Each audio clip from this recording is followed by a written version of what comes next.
ang kinakabalahan ni Mamang Guard baga alas ang pasok guys. Ang ganyan na guys ang mga product guys sa TikTok shop dyan guys. Ayan guys, may TikTok shop, may Meteorologist shop guys. Ayan.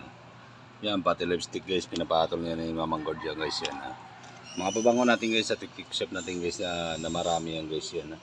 Mga payong natin guys, meron din tayo mga payong dyan guys. Yan guys, ulak coffee guys. Yan guys, nakikita niyo yan. Yan guys, ang aking mga product to sa TikTok shop to guys. Kaya kung may pagkakataon guys, magbumisita na kayo sa aking TikTok shop yan guys. At makikita nyo guys yan sa mga produkto na yan guys. Kaya mag-iwan lang kayo guys ng bakas dyan sa aking video guys. I-search na rin, i-follow natin yan guys ang ating account guys. Yan guys, nagmabangod niya ng boss guys.